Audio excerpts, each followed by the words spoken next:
ಕ್ಷೇತ್ರದಲ್ಲಿ ಕುಡಿಯುವ ನೀರಿಗೆ ಸಮಸ್ಯೆಯಾಗದಂತೆ ನೀರಿನ ಲಭ್ಯತೆ ನೋಡಿಕೊಂಡು ಹೆಚ್ಚಿನ ಕೊಳವೆ ಬಾವಿಗಳನ್ನು ಕೊರೆಸಲಾಗುವುದು ಎಂದು ಶಾಸಕ ಎಸ್ಆರ್ ಶ್ರೀನಿವಾಸ್ ತಿಳಿಸಿದರು.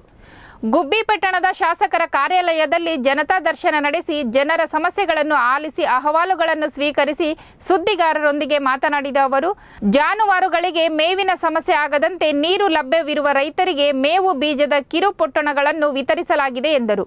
ರಾಜ್ಯದಿಂದ ಕೇಂದ್ರಕ್ಕೆ 4,75,000 ಕೋಟಿ ರೂಪಾಯಿ ತೆರಿಗೆ ಸಂಗ್ರಹವಾಗುತ್ತಿದ್ದು, ರಾಜ್ಯದಿಂದ ಕೇಂದ್ರಕ್ಕೆ ಹೆಚ್ಚಿನ ತೆರಿಗೆ ಸಂಗ್ರಹವಾಗುತ್ತಿದೆ. ಕೇಂದ್ರದಿಂದ ರಾಜ್ಯಕ್ಕೆ 55,000 ಕೋಟಿ ಮಾತ್ರ ಬರುತ್ತಿದೆ.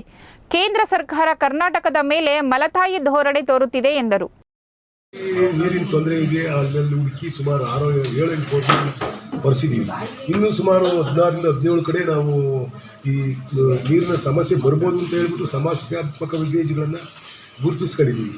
ಈಗ ಸರ್ಕಾರ ನಮಗೆ ಹಣಕ್ಕೆ ಕೊರತೆ ಇಲ್ಲ, ಬರ ನೀಗಿಸ್ಲಿಕ್ಕೆ ನಮಗೂ ಮತ್ತು ಪಶು ಆರೋಗ್ಯ ಇಲಾಖೆಯಿಂದ ನಾವು ಎಲ್ಲ ಕಡೆಗೂ ಎಲ್ಲೆಲ್ಲಿ ನೀರಿನ ಲಭ್ಯತೆ ಇದೆಯೋ ಅಲ್ಲೆಲ್ಲ ರೈತರಿಗೂ ಕೂಡ ಅವರು ಮೇವು ಬೆಳೀಲಿಕ್ಕೆ ಪಾಟದ ಕಿಟ್ಗಳನ್ನೆಲ್ಲ ಕೊಟ್ಟಿದ್ದೀವಿ.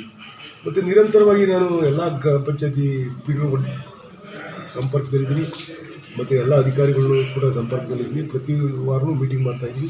ನೆಕ್ಸ್ಟು ಮಂಡೇ ನಾವು ಅದ್ರ ಬಗ್ಗೆ ಎಲ್ಲ ಪಿಡಿಒಗಳು, ತಾಲೂಕು ಎಲ್ಲ ಅಧಿಕಾರಿಗಳು ಎಲ್ಲರಿಗೂ ಕರೆದು ಮೀಟಿಂಗ್ ಮಾಡ್ತೀವಿ.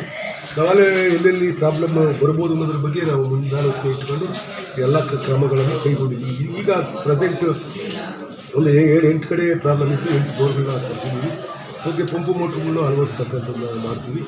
ನಾವು ಎಲ್ಲೂ ಸಮಸ್ಯೆ, ಕುಡಿಯೋ ನೀರಿನ ಸಮಸ್ಯೆ ಮತ್ತೊಂದು ಸಮಸ್ಯೆ ಈ ತಾಲೂಕಿನಲ್ಲಿ ಇಲ್ಲ.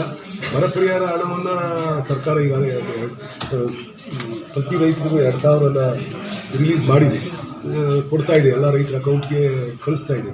ಕೇಂದ್ರ ಸರ್ಕಾರ ಸುಮಾರು 4 ತಿಂಗಳಾಯಿತು ಬರ ಅಧ್ಯಯನ ತಂಡ ಬಂದು, ಅಲ್ಲಿಂದ ಮುಖ್ಯಮಂತ್ರಿಗಳು ಪತ್ರ ಬರೆದವ್ರೆ. ಮುಖ್ಯಮಂತ್ರಿಗಳು ಚೀಫ್ ಮಿನಿಸ್ಟರ್ ಕಾಣಕ್ಕೆ ಮತ್ತು ಫೈನಾನ್ಸ್ ಮಿನಿಸ್ಟರ್ ಕಾಣಕ್ಕೂ ಕೂಡ ರಿಕ್ವೆಷನ್ ಕಳಿಸಿದ್ದಾರೆ.